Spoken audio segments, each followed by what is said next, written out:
Lo habíamos anunciado durante todo el programa. Está con nosotros Federico Storani de la Unión Cívica Radical. ¿Qué tal, Federico? ¿Cómo te va? Muy buenos días.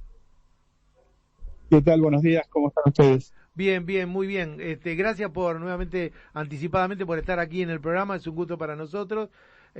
Bueno, en principio, ¿qué te pareció la marcha, en este caso que se hizo a favor de la educación pública?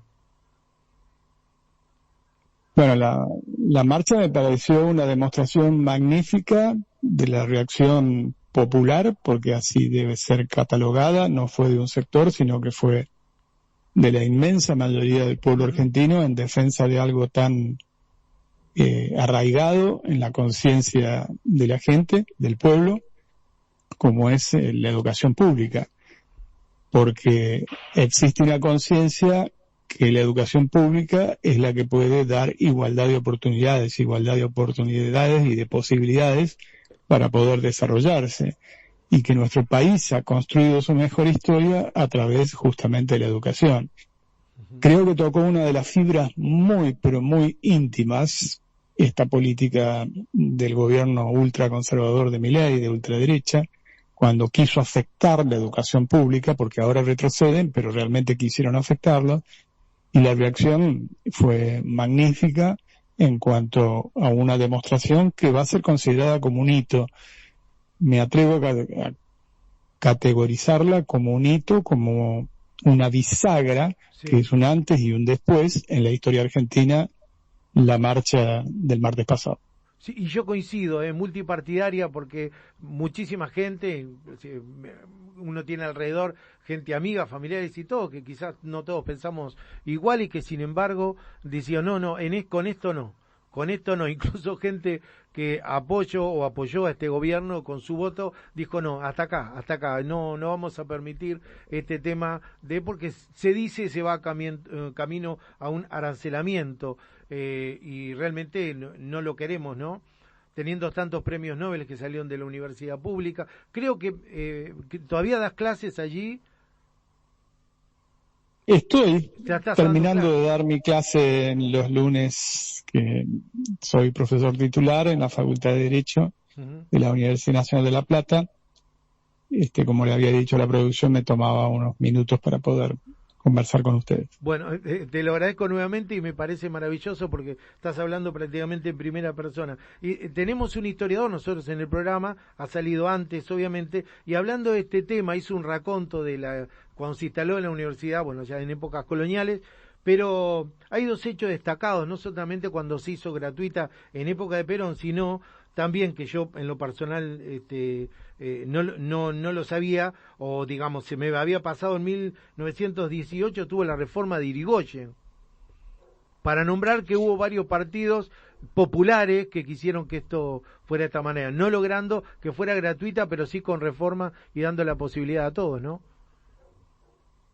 Sí, creo que el hecho más importante fue la llamada reforma universitaria del año 1918. Eso cambió Sí, sustancialmente la matriz universitaria, porque la reforma del 18, que fue una verdadera revolución, estableció, entre otras cosas, el gobierno tripartito de profesores, graduados y uh-huh. estudiantes por primera vez, además de la conquista de la autonomía universitaria y la posibilidad de los concursos libres por oposición y antecedentes. Antes prácticamente las cátedras pasaban de padres a hijos, de abuelos a hijos y así. Y después de la reforma universitaria se estableció el concurso público de oposición, es decir, que confrontaran los puntos de vista, la sapiencia y los antecedentes, se evalúan y de ese modo se designan. La libertad de cátedra también. Por eso es tan absurdo cuando el gobierno habla del adoctrinamiento, porque en una universidad pública uno puede tener un profesor marxista, un católico, un profesor radical, un peronista, un socialista o un apolítico, y después es el estudiante el que finalmente se autodetermina. Claramente me parece un disparate, una ignorancia total decir que en la universidad pública puede adoctrinarse, es todo lo contrario, es esencialmente pluralista y democrática. Totalmente, ¿no? Yo recuerdo y los veía a muchos chicos de lo que en otras épocas, ¿no? Franja morada y todo, que eran de la línea radical, y también estaba la de la JP, y del otro lado también estaba la gente de izquierda, cada uno expresando su pensamiento y creyendo que iba por ahí la cosa, se presentaba y así era totalmente un hecho democrático. Creo que es falta de desconocimiento, me parece que no solamente en este tema, sino en varios creo que falla el presidente, ¿no? Sí, bueno, tenemos un presidente que también habrá que preguntarse cómo se llegó acá. Yo creo que algunos deben hacerse una autocrítica, cómo le asfaltaron el camino para que llegara, con falta de ejemplaridad y con falta de eficiencia en la resolución de los problemas que la sociedad demandaba. Pero francamente es una expresión, podríamos caracterizar como de extrema derecha, muy conservador, autoritario, poco tolerante. Si el lema era dentro de la ley todo, fuera de la ley nada, no cumplen con eso, porque la ley principal, la ley fundamental, como todos sabemos, es la Constitución Nacional. El decreto de necesidad y urgencia claramente es inconstitucional y viola la Constitución Nacional. No lo digo yo, lo dicen incluso constitucionalistas que votaron por mi ley, como caso de Daniel Sapsay, por ejemplo, y tantos otros. Del mismo modo que ahora la ley Ómnibus, que es tan omnicomprensiva que pone en peligro la soberanía nacional, el patrimonio nacional, el medio ambiente y tantas otras cosas que puede hacer que sea suficientemente y exhaustivamente tratado para que no condicione nuestro futuro. Pero sí, estamos ante un gobierno que quiere establecer un estado de excepción y que se asienta sobre lo que podríamos denominar un estado policial con un protocolo de seguridad. El fin de semana estuvo la expresidenta Cristina Fernández de Kirchner en un acto, obviamente una inauguración, en la cual se refirió al plan austral y creo yo, entendí, tuvo palabras de elogio. Ese es uno de los primeros planes que realiza Alfonsín, fue en el gobierno de ustedes, obviamente. Sí, el plan austral fue un plan muy exitoso, porque no solamente controló fuertemente la inflación, Sí, que es sí. un flagelo sin duda alguna, pero lo hizo con suficiente equilibrio y de manera armoniosa que no resintió la producción. La producción no solamente no se resintió, sino que se incrementó. El Producto Bruto Interno de la Argentina creció durante el plan austral mucho. Y sobre todo se favorecieron a pequeñas y medianas empresas que son las que crean el trabajo genuino. Por lo tanto, lo que más cuestionable del actual plan licuadora más motosierra es que no es un plan. Esto lo que nos lleva es a una recesión y algunos economistas, incluso el propio Cavallo, que fue fuerte apoyo del gobierno de Milei, ya habla de depresión económica.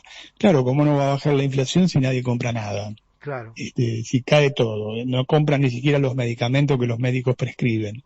Entonces, francamente, es una situación donde salir de la recesión, depresión económica va a costar muchísimo mayor esfuerzo. Y el ajuste lo han pagado, como siempre, no hay nada de nuevo en esto, los sectores de ingresos fijos, en particular los jubilados. Sí, es un poco la realidad. Y esto, lo que se va a tratar, ley bases, dentro de un ratito nada más.